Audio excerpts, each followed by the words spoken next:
Est-ce que tu devrais faire du crowdfunding? En fait, non, je pense pas. Je pense absolument pas. Je pense que tu devrais faire rien d'autre que ce que tu fais actuellement parce que c'est très très bien. Je viens de faire l'achat de ma première voiture cash. C'est sympa, très sympa. Donc, quand notre alternant arrive au bureau, il arrive avec ça. C'est la classe. Franchement, t'as raison, tu te fais plaisir. Bonjour à tous, bienvenue dans une nouvelle analyse de patrimoine. Aujourd'hui, j'analyse le patrimoine d'un apprenti qui investit son prêt étudiant. C'est parti. Apprenti alternant, du coup, c'est la même chose. 19 ans, patrimoine brut 36 052 €, patrimoine net 6 052 €. La constitution, 25 000 € d'immobilier. Alors là, vous allez probablement vous demander ce que c'est comme type d'immobilier. C'est assez intéressant ce qu'il a fait, le schéma, j'avais jamais vu ça, donc c'est cool. Des actions et des fonds, donc on est vraiment sur quelqu'un qui a investi pas mal, 24%, et ensuite d'autres choses, j'imagine du cash, peut-être un peu de crypto.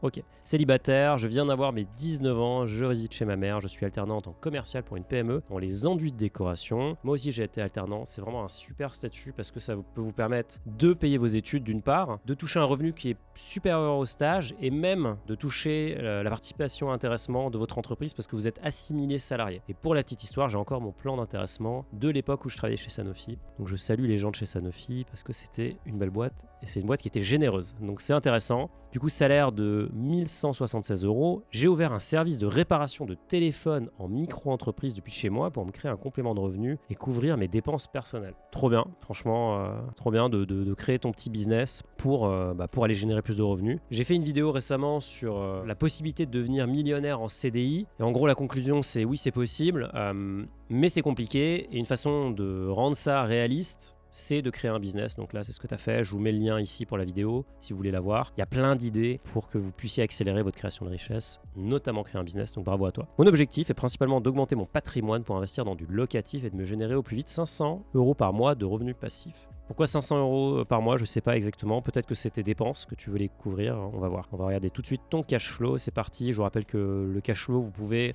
le générer avec notre simulateur, lien dans la description. Vous pouvez aussi maintenant l'avoir directement sur votre compte Finari dans la partie budget, sur web principalement, et vous pouvez ensuite nous partager. Quand vous nous partagez votre patrimoine, si vous postulez, pensez bien à activer ce réglage, comme ça on peut le regarder. Alors du coup, on a vu le salaire, on a vu que tu génères aussi 500 € avec ton entreprise, ça te fait un beau budget, 1700 € pour quelqu'un qui a 19 ans, franchement c'est top. Tu investis énormément, 70% de taux d'épargne, donc là vraiment all-in, des actions, on va regarder ce que tu fais, des cryptos, et la vie quotidienne, c'est ça en fait. Voilà, c'est 500 €, donc tu veux couvrir ta vie quotidienne. Après, attention, faut quand même faut relativiser ce montant puisque tu ne payes pas de loyer, c'est maman qui t'héberge à titre gracieux, donc forcément le loyer c'est le poste de dépense numéro 1 des Français, mais aussi de tout le monde en fait en général. Forcément quand on enlève ça, ça fait plaisir. En tout cas, gros taux d'épargne pour notre alternant. J'investis la totalité de mon salaire d'alternant dans un PEA jeune 100% ETF. Alors c'est quoi un PEA jeune? C'est un PEA pour les gens qui ont entre 18 et 25 ans. Il y a un plafond un peu différent, il est inférieur au plafond du PEA et il va se convertir automatiquement dans un PEA. Donc c'est vraiment une bonne façon de mettre le pied à l'étrier. En tout cas top, tu as lancé la machine, on va regarder les ETF que tu as. Tu as de la crypto-monnaie aussi sur Binance, 176 € par mois. J'ai contracté un prêt étudiant de 30 000 € pour acheter 29 000 € de SCPI Quorum Origin. Alors Quorum Origin, c'est une des plus grosses SCPI. C'est une des plus populaires aussi sur Finari. C'est vraiment un paquebot de la SCPI qui existe depuis longtemps. D'ailleurs, j'ai reçu le fondateur de Quorum, Frédéric Puzin, dans un talk. Je vous mets le lien ici. Hyper intéressant. Dans un but d'alimenter mon livret A à l'aide de dividendes que je vais percevoir afin de reconstituer mon épargne de sécurité. Ok, alors en fait, tu as acheté des SCPI, tu vas verser les loyers mensuels chez Quorum sur ton livret A. Et ensuite, ce sera ça qui constituera ton matelas de sécurité. Je ne sais pas combien de matelas tu veux avoir, mais là, on peut dire que ce sera du coup entre 3 et 6 mois, donc a priori entre 1500 et 3000 € dans ton cas. Donc ça devrait aller assez vite quand même. Je viens de faire l'achat de ma première voiture cash, une Alfa Romeo Giulietta finition distinctive de 2018. Alors, je ne connais pas cette voiture, on va voir tout de suite à quoi ça ressemble. Alors la Giulietta, c'est sympa, très sympa. Donc quand notre alternant arrive au bureau, il arrive avec ça. C'est la classe, franchement, t'as raison, tu te fais plaisir. Pourquoi pas? Vu comme t'as investi, je trouve ça normal de mixer le plaisir et l'investissement. Tu peux pas que tout investir. Question, je veux obtenir 200 € de revenus grâce à la prime d'activité. Que dois-je investir? Quelles sont les nouvelles poches d'investissement dans lesquelles je pourrais investir pour me diversifier? Je pensais au crowdfunding. Alors ce profil, je le trouve hyper intéressant. On me demande tout le temps des profils qui sont débutants, qui sont petits en termes de patrimoine. C'est vrai qu'on a beaucoup de millionnaires sur Finari. Donc là, on est vraiment en plein dedans. Hyper intéressant parce que évidemment, il a investi tout son patrimoine, tout son salaire. Il a créé un side business pour investir encore plus. Il a pris un prêt. Et donc, on découvre son patrimoine ensemble. 36 000 €. En détail, bon, vous avez déjà les grandes phases, les grandes masses. Donc, Quorum Origin, on voit ici Quorum. Sur Finari, on vous affiche le rendement, ce qu'on appelle le TDVM ou le TDM de la SCPI. Donc ici, on est à 6,88%. On voit qu'elle est meilleure que le marché. Ça, c'est vraiment intéressant. 6,88, franchement, c'est un bon rendement. Ça veut dire quoi? Ça veut dire que c'est les loyers versés net de frais. Quorum prend des frais qui sont assez conséquents, mais ça fait partie de leur politique. Ils prennent des frais d'entrée et des frais sur les loyers qu'ils vous versent. D'ailleurs, on les montre ici, les frais, c'est 13% de frais de gestion. Il y a aussi des frais à l'entrée. Et c'est pour ça d'ailleurs qu'il est en moins-value, parce qu'en fait, lorsqu'on investit en SCPI, on paye le prix de souscription, mais la valeur de notre part, c'est le prix de retrait, en fait. Et le prix de retrait, c'est le prix de souscription, moins les frais d'entrée. Donc généralement, c'est moins 12%. Donc ici, c'est moins 11,96, c'est les frais. Il y a quoi dans la SCPI? Il y a du bureau, il y a du commerce, il y a de la logistique, il y a de l'hôtellerie. Et surtout, ce qui est intéressant, et c'est ça qui est vraiment la force de Quorum, c'est que c'est pas du tout la France qui est le plus gros pays. Il y a les Pays-Bas, il y a l'Italie, il y a la Belgique, il y a la Finlande. C'est hyper diversifié. D'ailleurs, Quorum, c'était la première SCPI qui est allée à l'étranger. Frédéric Puzin l'explique dans le talk qu'on a fait ensemble. C'est aussi la première SCPI qui a versé des loyers mensuels. Donc ça, c'est vraiment intéressant. Et d'ailleurs, tu le vois ici. Donc vous allez me dire, mais Mounir, il y a un bug sur la projection de loyer, parce que là, c'est dans les 12 mois à venir.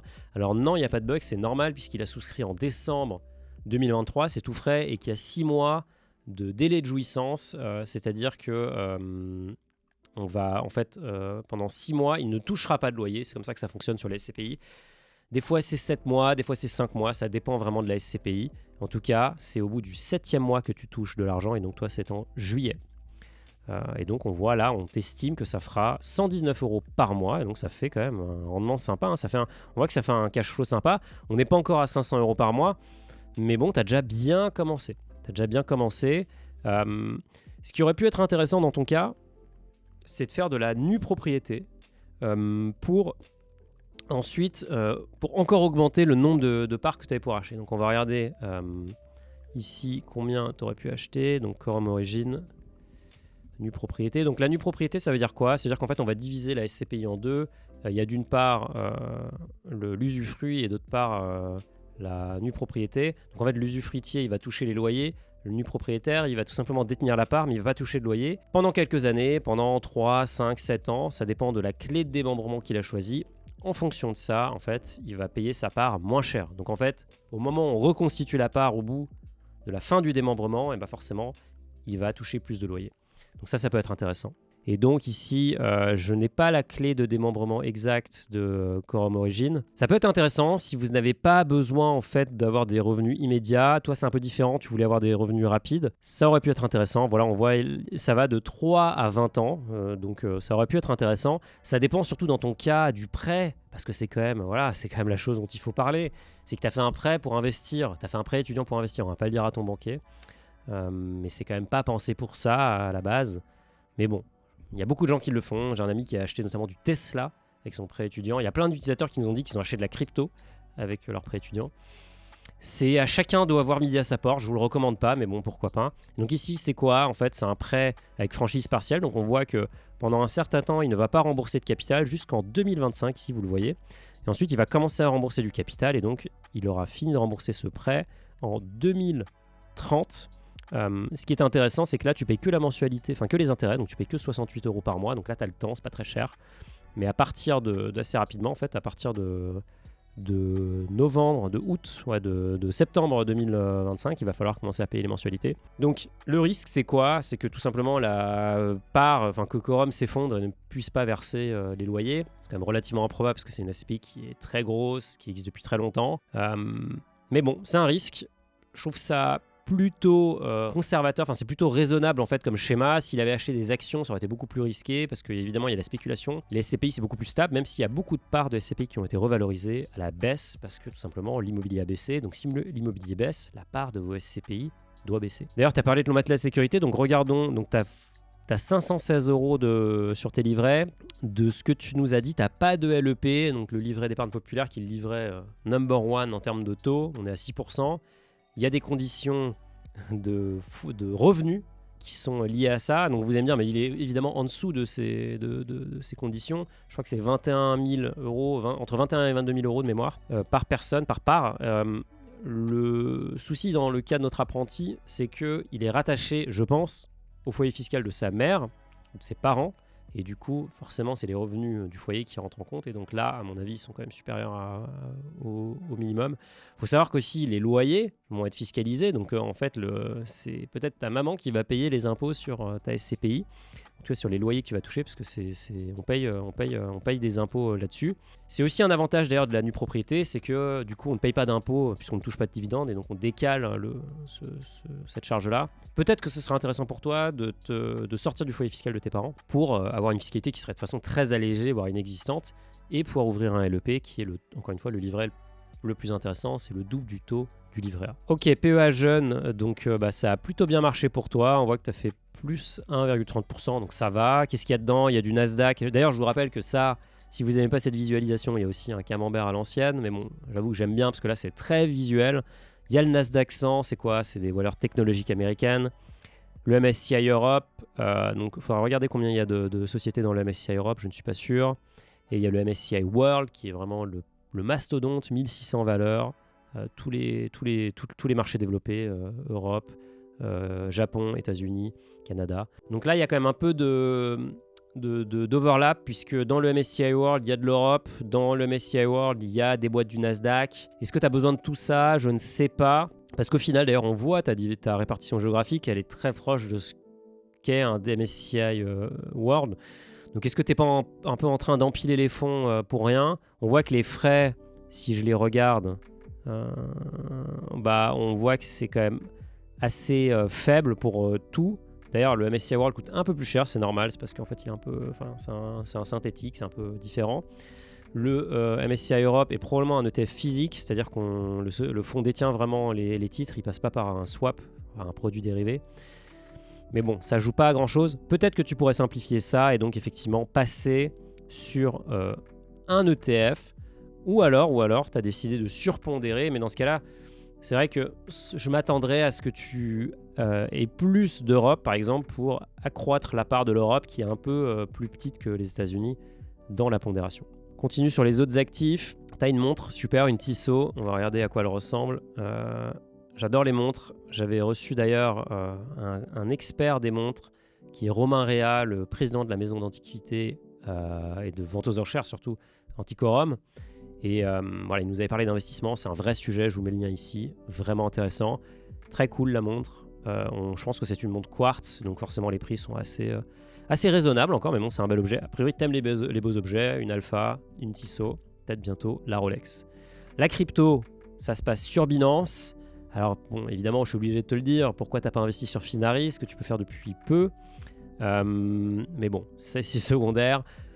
Bon, là, classique, Ethereum, Bitcoin et après Polygon, Atom, des choses un peu plus petites. Mais bon, dans les grandes, c'est quand même beaucoup de grosses cryptos. On voit que t'es quasiment en plus-value partout. Plutôt cool, t'es à plus 8%. Pourquoi choisir Binance? Moi, je pense que Binance, c'est le top si vous voulez trader, si vous êtes un utilisateur assez poussé. Vous avez besoin de plein d'options, vous voulez investir sur tous les petits coins qui viennent de sortir. Si vous êtes plutôt long-termiste, faire du DCA, investir toutes les semaines, par exemple tous les mois.